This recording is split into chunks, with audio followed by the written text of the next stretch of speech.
Excellent. All right. So our prize winner, as Deborah said, was a Greater Nashua Habitat for Humanity. Very exciting. More prizes coming throughout the day. So what we're about to head into is a segment that will introduce you to three great nonprofits and three terrific young professionals who are nonprofit leaders in the state. So I'd like to bring on board to talk to you Ashley Ballou from Mountain Valley Treatment Center, Kelly Buchanan from Clean Energy New Hampshire, and Connor Spurn from the Friends program. Welcome, friends. Thank you all so much for being here with us today. Really appreciate it. Isn't it so exciting how this is going? $2.7 million. Man, It's crazy. It's crazy. It's amazing. I know. I love it. So I want to thank you all so much for joining me today. And I'd like to, ask you a few questions from your perspective as a young professional. I would like to just say that several years ago, let's not say how long ago, I was a young professional and also was part of launching the first young professionals organization in the state here in Manchester Young Professionals Network. So I remember what it was like, and I'm so glad that you are involved in nonprofit organizations. So I just want to kudos to all of you. So let's start with Ashley. So Ashley, tell us about the Mountain Valley Treatment Center, what you do there, and what the organization does. Yeah, so Mountain Valley is a residential treatment facility that specializes in anxiety and obsessive compulsive disorder for adolescents and young adults up to the age of 20. So our residents come and stay with us for about 90 days usually, and get this real holistic and intensive treatment. Our residents come here with pretty debilitating anxiety to the point where they may not have gone to school in the past year. So it's really, really important work that we're doing. My role specifically, I'm currently a residential supervisor, so I'm helping run the residential side of things.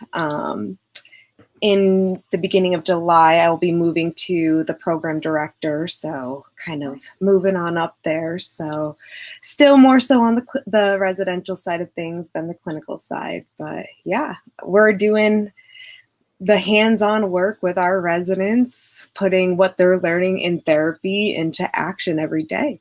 Wow, such important work. That is fantastic, especially now, with everything that people have been through with this mental health crises before, and I'm sure exacerbated because of the pandemic. So for sure. Yeah. Thank you for that fabulous work. That's great. All right, Ashley. We're going to move to Kelly. So Kelly, same question. Tell us, what you do at the organization and what Clean Energy New Hampshire does. Sure. So Clean Energy New Hampshire is a nonprofit organization that promotes clean energy and technologies through both education and advocacy for a stronger economic future in New Hampshire. And a lot of what we do is based on building relationships and working among people in different organizations using a fact-based approach that offers objective, balanced, and practical insights into transforming New Hampshire's clean energy economy. Some of our initiatives include our local energy solutions conference that we host every year in the fall. We also have Drive Electric New Hampshire that promotes EVs in the state. And notably for this segment, we have our Young Professionals and Energy group that provides a venue for young people in energy to get together and do fun things, tour interesting energy-related facilities. But we're really well known for our work at the Public Utilities Commission and at the legislature advocating for clean energy. And that relates to my role. I'm the Director of Regulatory Affairs for Clean Energy New Hampshire. And I've just recently started taking on some more legislative work as we transition. We're hiring a new executive who starts in mid-July. So exciting times for us. Wow, That's great. It's so important, as we sit here on this, is it the third day, the fourth day of the heat wave? It Yep. really brings home the importance of an organization like Clean Energy New Hampshire that are working on these climate change and environmental issues that are so important to the quality of life. If the quality of life goes away, what do we got left, right? So true. Yeah, there's a lot of work to be done in New Hampshire on those issues. I bet there is. That's great, Kelly. Thank you so much. Connor, let's bring Connor on. And again, same question, Connor. Tell us what you do at the Friends program and tell us about the Friends program. Sure. So my name is Connor Spurn. I am the development director for the Friends program. So I do fundraising, events, grant writing, which is arguably one of the most important parts of the development director, and bringing in money for the organization. So the Friends program specifically, we're 4 different programs. Our initial program started in 1975 with youth mentoring. So we have 2 different youth mentoring departments. One is strictly through St. Paul's schools, which is the high school students mentor younger students. And then we have a community-based mentoring, which is community-based adults who mentor young people in the community between the ages of 6 and 17. Many of those who are involved in that program are from our New American community within Concord. So not only is it a great way just for young people to have an adult mentor outside of the family, sometimes it is a really important part of learning a different aspect of American culture, being able to have opportunities that you otherwise may not know of or be a part of.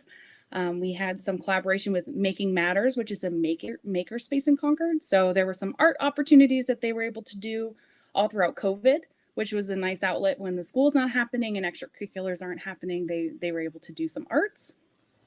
We also have 2 senior programs. So we have Foster Grandparent Program, which places seniors in classrooms with students who need just extra emotional support or just someone to sit next to them and help them keep focused on their work. And they're known as the grannies and grampies of their school, which is not only adorable, but the kids just adore them. And throughout COVID, we've really helped teach these seniors how to use Zoom.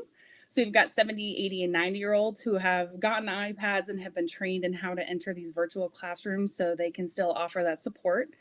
And then our other senior program is Retired Senior and Volunteer Program, which is through AmeriCorps.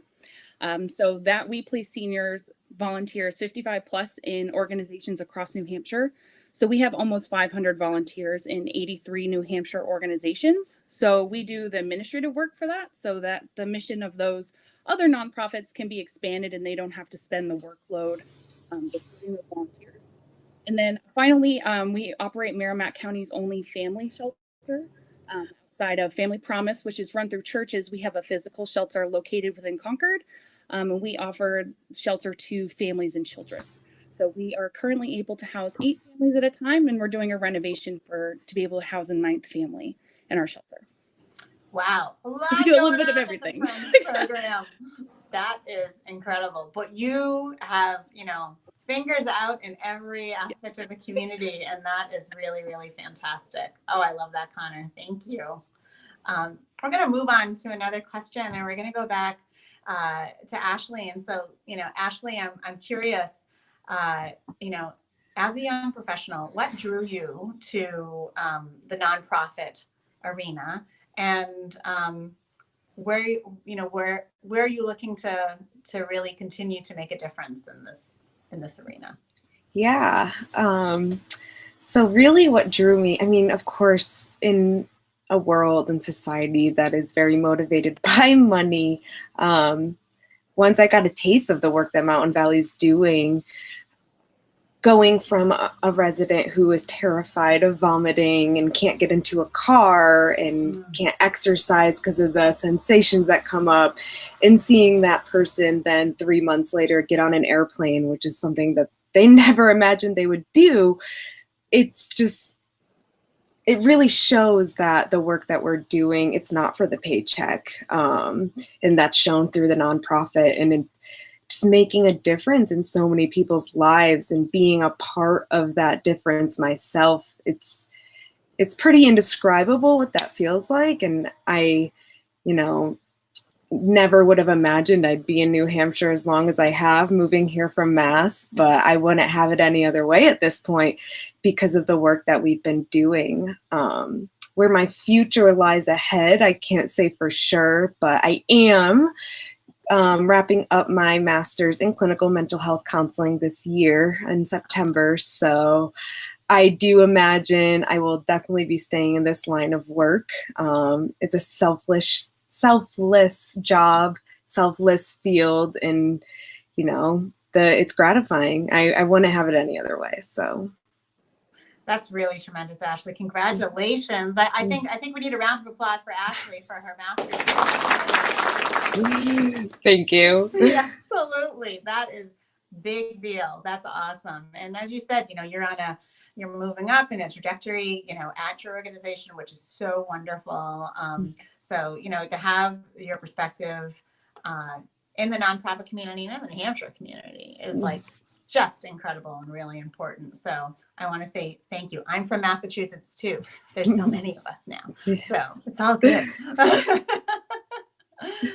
great. All right, Kelly, same for you as a young professional, what kind of drew you to the field, and how do you see like staying engaged? So. Sure. So I fell into nonprofits coming out of college. I worked for 2 other nonprofits in New Hampshire prior to my role with Clean Energy New Hampshire. And I'm originally from Boulder, Colorado. So yay, transplants. It's always fun to meet another one. But I really wanted to work for Clean Energy New Hampshire because of the enormous leadership role they play in energy policy in the state. I've always had a deep love of policy and the change you can effectuate through being a good advocate for your cause. And that really comes down from the nonprofit culture. My colleagues are incredibly supportive and collaborative, and the availability of mentorship in the energy field especially, and the role that Clean Energy New Hampshire plays in that has been incredibly beneficial to my personal development, but I also see a lot of other young professionals benefiting from that.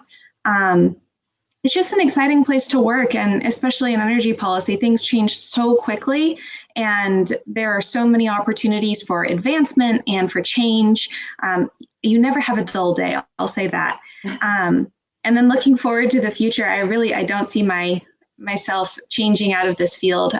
Working for a nonprofit is incredibly rewarding and flexible and fulfilling, to say the least, especially when it's for effectuating policy that helps our clean energy economy transform into something beneficial for future generations. Yeah, that's incredible. That is great, Kelly. And I'm sure with our very large legislature, there's plenty of room for lots of expansion and growth and, connections.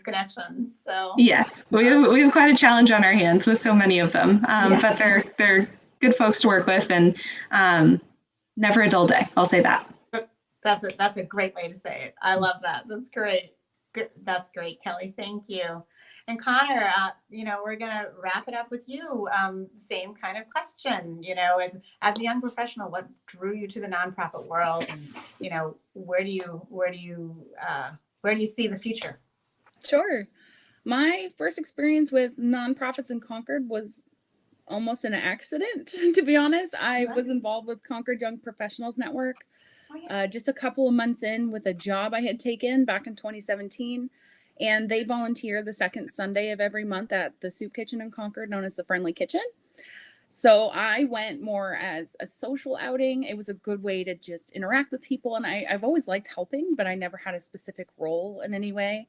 I'm also a transplant. I'm from Texas. So it was when I was still new. And again, I was just looking for opportunities to become more familiar with my community. And I remember going there and just feeling the overwhelming sense of this is where you're supposed to be. It was the first time I was ever face to face directly with unhoused populations. I came from a really small town.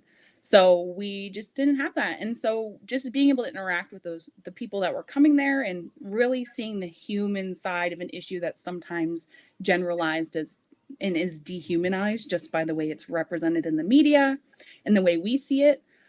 So it was a real turning point for me. And from there, I really just sought out more opportunities to volunteer there. through that, expanded my network with other nonprofits. They started to know me from there, and I eventually joined the board for the Friendly Kitchen. Through another sip and networking event, I joined the board for the Friends program, and they had the opening for development director. And I don't have a degree yet, actually.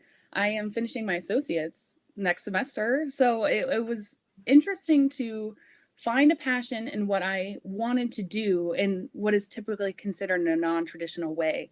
And I think that's a beautiful thing about volunteering, is because it's a low risk way to maybe try something new for yourself.